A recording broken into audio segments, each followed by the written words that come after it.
Un cadre propice pour plaider en faveur de la mobilisation pour le Burkina en proie aux attaques terroristes. Financer le plan de réponse humanitaire du pays est l'un des sujets phares présentés à Genève au Haut Commissariat des Nations Unies pour les réfugiés. C'était au cours de la 74e session plénière du comité auquel prend part une forte délégation du Burkina conduite par la chef de la diplomatie. Le Niébé de Matourkou est à point. Depuis hier, c'est à présent l'activité de la récolte qui occupe les apprenants et les encadreurs de ce haut lieu de l'apprentissage de la production agricole au Burkina.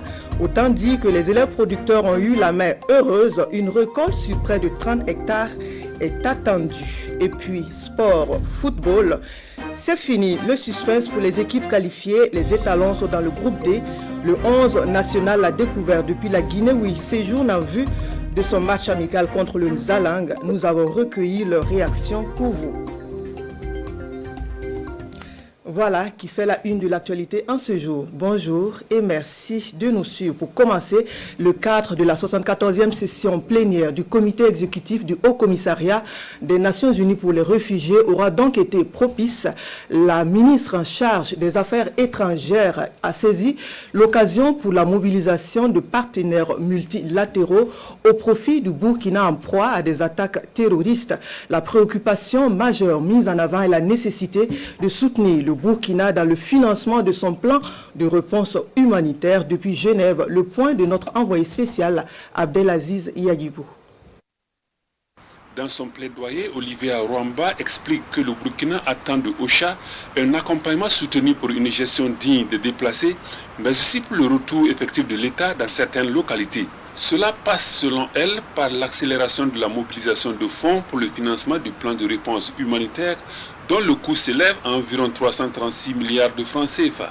En termes de déblocage des fonds, à ce jour, seulement 33% des fonds ont été débloqués. Donc c'était le lieu pour nous de faire un plaidoyer dans ce sens afin que OCHA puisse être notre porte-voix pour mobiliser les partenaires bilatéraux et multilatéraux. OCHA is firmly committed to support. OCHA est absolument engagé à poursuivre la collaboration avec le gouvernement du Burkina Faso dans l'esprit d'assister les populations les plus vulnérables dans leurs besoins humanitaires. Avec le haut-commissaire des Nations Unies pour les réfugiés, l'entretien suscite de l'espoir.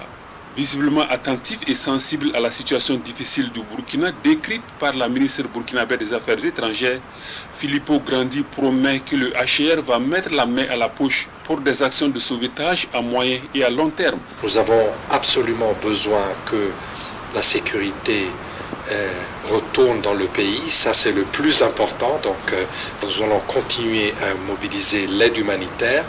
Nous avons discuté un petit peu aussi comment essayer de mobiliser une aide à moyen terme, un peu plus long terme pour stabiliser les gens qui sont probablement déplacés pendant une période plus longue. En se rendant une fois de plus au siège du comité international de la Croix-Rouge, Olivier Rwamba et sa délégation ont un cri de cœur qui demeure le même. Aider le Burkina à sortir le plus rapidement possible de la situation humanitaire et sécuritaire qu'il traverse. De mon côté, j'ai pu réitérer le soutien du CICR qui, non seulement cette année, mais l'année prochaine, va rester engagé dans les domaines qui sont les nôtres, la promotion du droit international humanitaire, la protection des personnes affectées par la violence armée, par le conflit armé, et l'assistance aux populations qui en ont besoin. La promesse nous a été faite en tout cas de nous aider à ce que le budget, malgré les contraintes budgétaires et les différentes restrictions, au niveau du Burkina Faso et même dans la zone du Sahel, que la priorité demeure. Le CICR est déjà à l'œuvre sur plusieurs chantiers de développement au Burkina. Et Olivier Rwamba de réitérer l'engagement de son pays à renforcer sa coopération avec le comité, mais aussi à œuvrer davantage pour le respect du droit international humanitaire. On revient chez nous, direction le Houé. L'heure est à la moisson pour les apprenants de l'École nationale de production agricole de Matourkou. Le 12 octobre dernier a été officiellement lancé le début de la récolte du niébé. La récolte se fait à partir d'une superficie de près de 30 hectares. Cette production est inscrite dans le cadre de l'initiative présidentielle pour l'atteinte de l'autosuffisance alimentaire au Burkina, Kassoum Milogo et Moumouni Baro. Ils ont déserté les classes et les bureaux pour la récolte du niébé. Eux, ce sont les apprenants et les encadreurs de l'École nationale de formation agricole de Matourkou. Cette opération de récolte entre dans le cadre de l'initiative présidentielle pour la production agricole visant l'atteinte de la sécurité alimentaire. Et dans le cadre de cette initiative, l'ENAFA a mis en place 90 hectares de maïs et 30 hectares de niébé. Et aujourd'hui, c'est le lancement de la récolte de 30 hectares de niébé. Et c'est essentiellement la variété Komkale.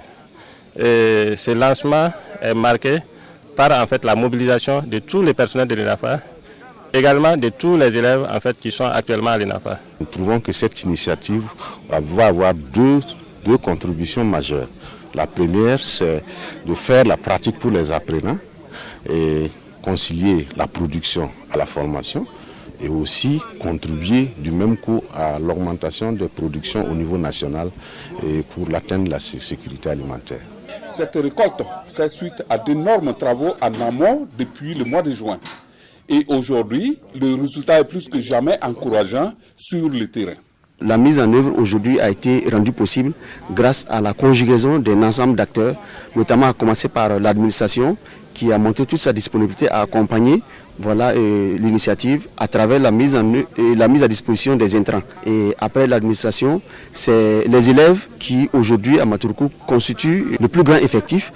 Nous avons sur place près de 800 élèves qui ont contribué à plusieurs reprises aux opérations agricoles. De ces champs, il est attendu 23 tonnes de niébé. Et l'année prochaine, les responsables de l'École nationale de formation agricole de Matourkou comptent accroître la superficie pour répondre davantage à cette vision présidentielle qui entend faire de la souveraineté alimentaire une réalité au Burkina Faso. Et nous signalons la fin du projet de valorisation de la chaîne de valeur du Kenaf. Le Kenaf, cette plante que vous reconnaîtrez certainement une fois dans les assiettes, le Kanzaga ou le Babenda. 2 années durant, l'on a expérimenté la production et la transformation du Kenaf en vue de sa mise à grande échelle. Le projet a concerné Ouagadougou et Pau dans le Naouri. À l'heure du bilan, l'on note de la satisfaction au regard des résultats qui ont été engrangés. Césaire Carfo, Amandine Lalsaga. Nous sommes dans un champ-école. Ici, à la direction provinciale de l'agriculture de Pau, un groupe de femmes expérimente la production de plusieurs variétés de Kenaf. Nous avons 5 variétés de Kenaf. En termes de cycle, nous allons dire que c'est Kumbol, qui est la variété la plus précoce, parce qu'elle a 80 jours du semis à la récolte. Elle est suivie de la variété Burkina qui, elle, est à 85 jours. Le Kenaf est également transformé en mets locaux pour la commercialisation. Là, nous avons du Kanzaga ou encore du Babenda. C'est une initiative qu'il faut encourager et soutenir parce que ça peut s'exporter. Au-delà même de la zone du projet, je crois que c'est ces 2 localités qui sont visées ici. Ça peut envahir tout l'espace national et même aller dans la sous-région et même à l'international. La production et la transformation du Kenaf entrent dans le cadre d'un projet de valorisation de la chaîne de valeur de ces feuilles pour un accroissement de l'offre du Babenda et du Kanzaga et des revenus dans les zones à force de Manu Burkina Faso. Le projet est dénommé Kenaf Fonrid. Nous avons pu produire les semences de base des 5 variétés que nous sommes aujourd'hui en train de vouloir faire diffuser ici parce que nous avons fait la remise symbolique au directeur provincial qui va donc voir dans quelle mesure faire produire des semences certifiées pour que les femmes désormais puissent avoir à leur disposition ces semences. Après 2 ans de mise en œuvre, le bilan est jugé satisfaisant. Des plateformes multi-acteurs d'innovation regroupant les différents acteurs ont été mises en place à Pau et à Ouagadougou. Et puis cette opération d'extraction du gîte larvaire, le volet santé de cette édition, nous conduit sur les pas des acteurs du centre des opérations de réponse aux urgences sanitaires. Cette opération que vous allez suivre se passe à Ouagadougou. Elle vise à barrer la route à l'avancée de la maladie de la dengue au Burkina. C'était le 12 octobre dernier dans les alentours du stade municipal Issoufou Konombo. Le point avec Daouda Ouattara et Jérôme Tindanou. Ouagadougou, ce 12 octobre 2023. Dans peu de temps, le soleil va se coucher sur la capitale burkinabé. Le moment est propice au vecteur de la dengue selon les spécialistes. C'est également le moment choisi par le Centre des opérations de réponse aux urgences sanitaires Chorus pour entrer en action contre les vecteurs de la dengue depuis leur nid. L'opération se mène ici aux abords du stade municipal Issoufou Joseph Konombo. Tous les coins et recoins passés au pain fin avec un seul objectif, la désinfection totale de ces lieux. À cette période, quand on fait la pulvérisation, on touche directement le vecteur. C'est ce qui explique le choix des pulvérisations après 17h30, 18h jusqu'à 20h30, 21h. Le but vraiment, c'est réduire la densité du vecteur. Par conséquent, ça va réduire l'incidence des cas de dengue. Cette opération de pulvérisation des grands espaces de la ville de Ouagadougou entre dans le cadre d'une série d'activités mises en œuvre par le Centre des opérations de réponse aux urgences sanitaires pour endiguer la prolifération de la dengue. Nous avons donc la pulvérisation intradomiciliaire des domiciles des cas et les voisins, c'est-à-dire que les voisins mitoyens donc, de la maison des cas positifs, on va traiter. Ensuite, on a la pulvérisation donc, des hôpitaux, c'est-à-dire les services qui hébergent donc, les malades de la dengue. Et troisièmement, on a la pulvérisation donc, spatiale. C'est tout un paquet qui ne va pas laisser donc, une chance donc, aux moustiques d'échapper. Le Centre des opérations de réponse aux urgences sanitaires rassure les populations quant à l'efficacité de la pulvérisation.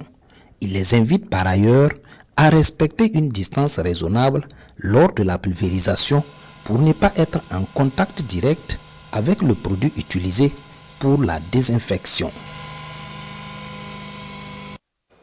Page environnement engagée pour la réduction des effets néfastes du mercure. Le Burkina veut désormais se doter de normes minimales pour l'éclairage. Des normes qui, une fois adoptées, vont permettre la protection du marché burkinabé contre les produits d'éclairage nocifs pour l'environnement. Mieux, elles permettront aussi aux ménages et aux entreprises de faire des économies sur la consommation de leur électricité. Le ton a été donné mardi 10 octobre dernier à travers le lancement des activités du projet dénommé CLASP. Le point avec Amadou Ilboudo, Frédéric Nikiema et bienvenue Tansa. L'engagement à éliminer progressivement les lampes fluorescentes compactes d'ici à 2025, l'une des principales résolutions de la COP4 tenue en 2022 en Indonésie. Une résolution en voie de se concrétiser au Burkina à travers le lancement d'un projet visant à définir des normes minimales pour l'éclairage dans notre pays, gage d'un environnement sain. Vous savez, les lampes fluorescentes qui contiennent du mercure, souvent une fois usagées dans nos domiciles, sont cassées par les enfants et ils jouent avec et du coup ils sont exposés aux effets de ce mercure. Ces normes, si elles sont élaborées, vont permettre de préserver les émissions et les rejets du mercure dans notre environnement, de préserver la santé humaine et de pouvoir rendre les contrôles aux frontières beaucoup plus efficaces parce que nous disposons de normes sur lesquelles nous pouvons facilement effectuer les contrôles. L'élimination des lampes fluorescentes au Burkina Faso vise à faire des économies d'énergie estimées à 1,22 TWh d'ici à 2050. Pour la mise en œuvre de ce projet, le ministère en charge de l'environnement peut compter sur l'expertise de l'Agence burkinabé de normalisation de la métrologie et de la qualité ABNORM et de CLASP, une organisation internationale engagée pour le climat et l'énergie propre. Vous le savez, rentrée scolaire rime parfois avec inquiétude pour les parents d'élèves. Pour les familles peu nanties, faire face aux charges scolaires des enfants est un fardeau. Dans la région du centre-sud, l'association Tarouen Sida vient en aide aux familles démunies. En cette rentrée scolaire, l'association apporte à plus d'une trentaine d'enfants des bourses et des kits scolaires. Sur la remise de kits scolaire. Intervenu le 7 octobre dernier, le commentaire de Haruna Mari. Ces enfants issus de familles démunies peuvent entamer leur rentrée scolaire avec plus d'espoir. L'association Tarwin Sida leur tend la main avec des bourses, des kits scolaires et des lampes. Ils sont en tout 35 élèves de la province du Zunwego, du Bazega et du Naouri à recevoir ce geste de l'association Tarwin Sida en cette rentrée scolaire parfois source d'angoisse pour les parents. J'ai eu des cahiers, bics, académie et un sac et un montant de 20 000 francs. Je les remercie bien et je leur dis que j'ai travaillé pour les rendre heureux aussi, comme ils m'ont rendu heureux. Créée en 2018, l'association œuvre pour la protection et l'épanouissement de la femme et de l'enfant. La présente remise de soutien est placée sous le thème Année scolaire 2023-2024 et défis sécuritaires. Quelle opportunité pour les enfants en situation précaire. Avec les personnes ressources des personnes volontaires, nous avons initié cette association pour venir en appui à ces élèves démunis en situation de handicap et vivant avec vraiment trop de difficultés pour pouvoir continuer l'étude. En tant que fils de la région et aussi représentant de la région au niveau de l'ALT, il était important que nous puissions venir soutenir l'initiative, encourager les élèves à redoubler d'efforts et aussi inviter toutes les autres bonnes volontés à s'engager, à soutenir les orphelins et les autres enfants vulnérables en leur donnant la chance de pouvoir poursuivre leur cursus scolaire. L'association Tarwin Sida n'est pas à son premier geste. En 2020, 20 élèves du Zunwego ont également reçu des bourses de sa part. L'association espère voir ses élèves gravir un jour les échelons de la société et être des modèles de réussite. Pour un Burkina de paix, des femmes musulmanes du Burkina donnent de la voix. Elles ont tenu hier, 12 octobre à Ouagadougou, une journée consacrée au Coran. La lecture du livre saint était dans le but d'implorer la clémence du Créateur sur la situation du Burkina. Cette activité a aussi été observée dans d'autres villes du pays. Les implorations étaient aussi bien pour le Burkina que le Mali et le Niger. Issoufou Kaboré et Moussaki. Elles sont toutes femmes musulmanes venues de différents pays de la sous-région pour prendre part à cette journée d'invocation et de lecture du Coran. Ces femmes unies implorent la miséricorde du Tout-Puissant pour le retour de la paix au Faso, mais aussi dans les autres pays de l'Alliance des États du Sahel. Bon, cette journée, nous l'avons nommée une journée de bénédiction, une journée où nous sommes réunis, nous femmes musulmanes du Burkina Faso, pour implorer Allah subhanahu wa ta'ala pour que la paix revienne dans nos trois pays. Plus précisément au Burkina Faso, le Mali et le Niger. L'objectif d'aujourd'hui, c'est d'abord se pardonner. Et ensuite maintenant, implorer Allah subhanahu wa ta'ala de nous pardonner.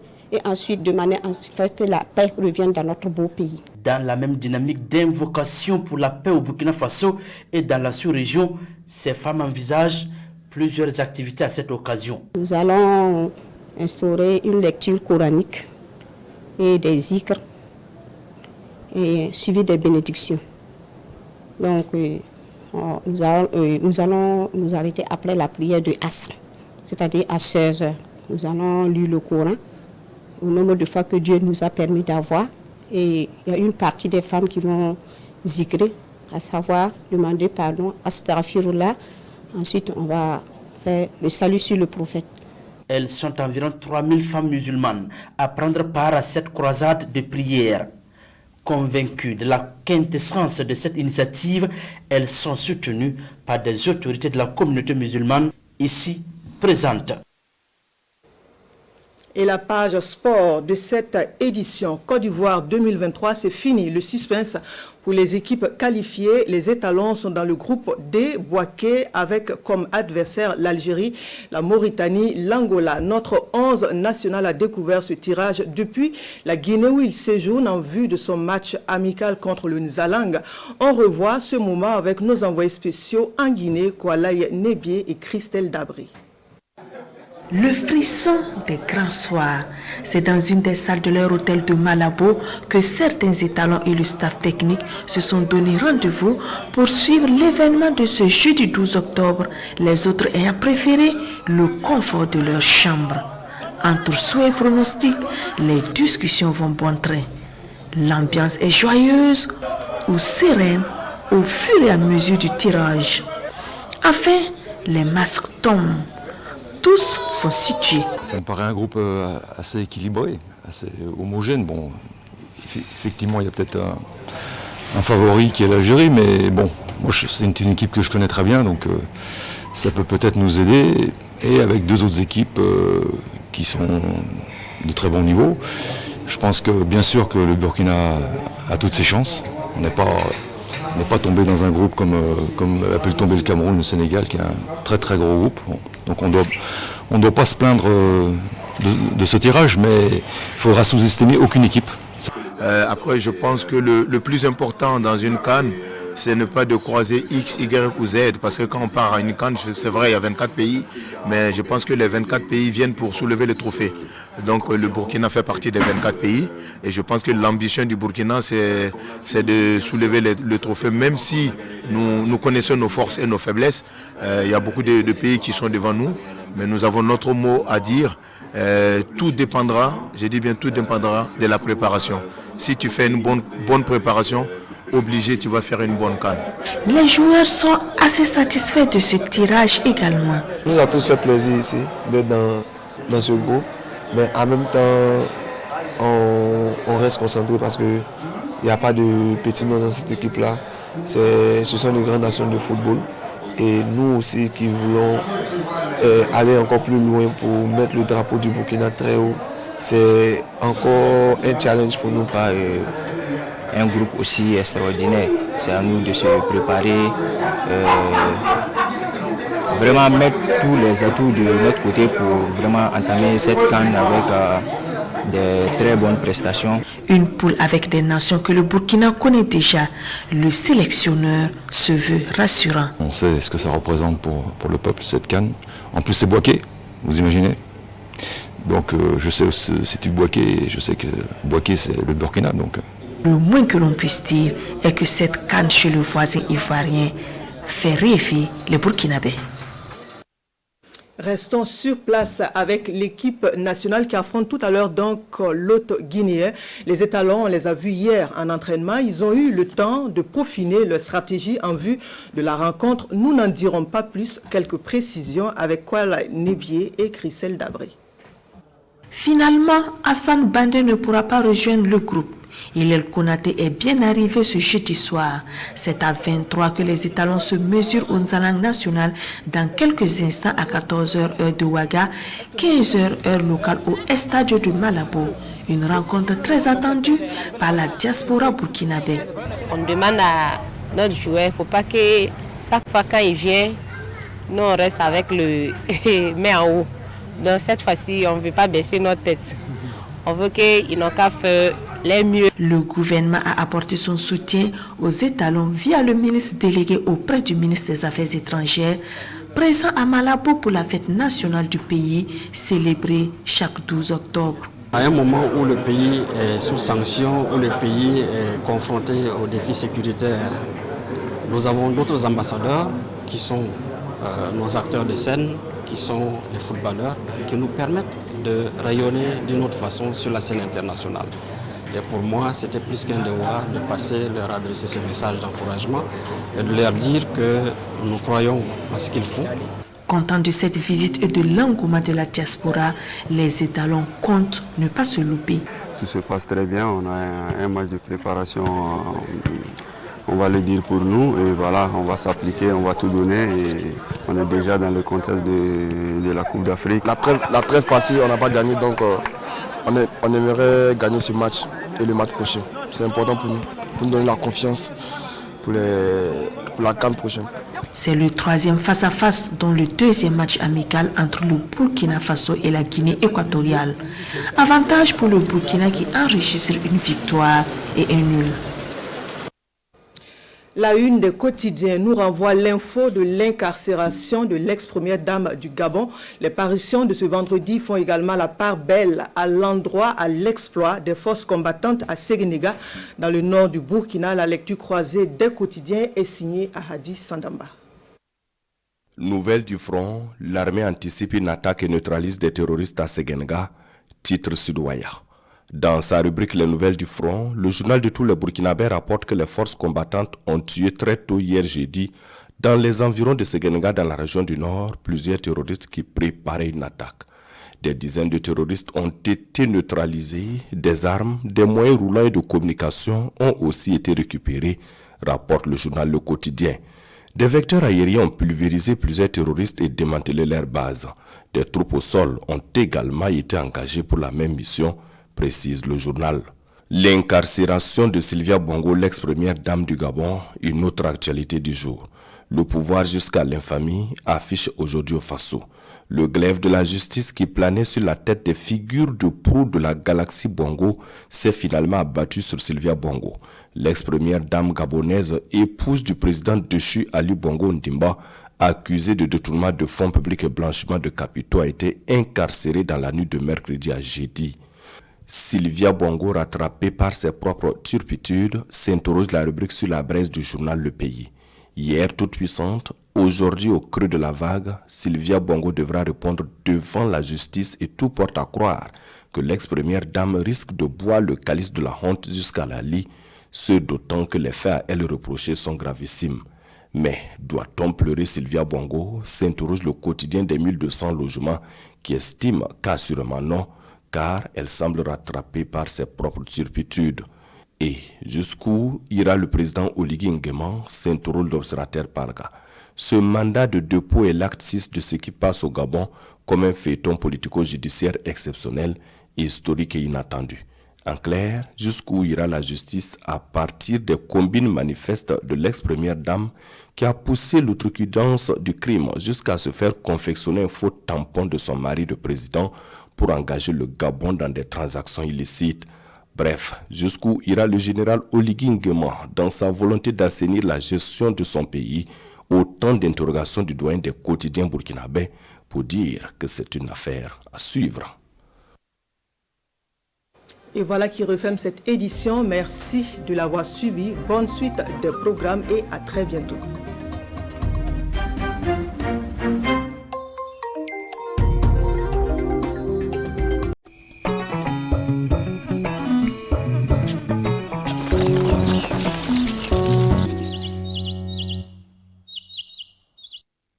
Une école où les personnalités publiques de premier rang se transforment en enseignants.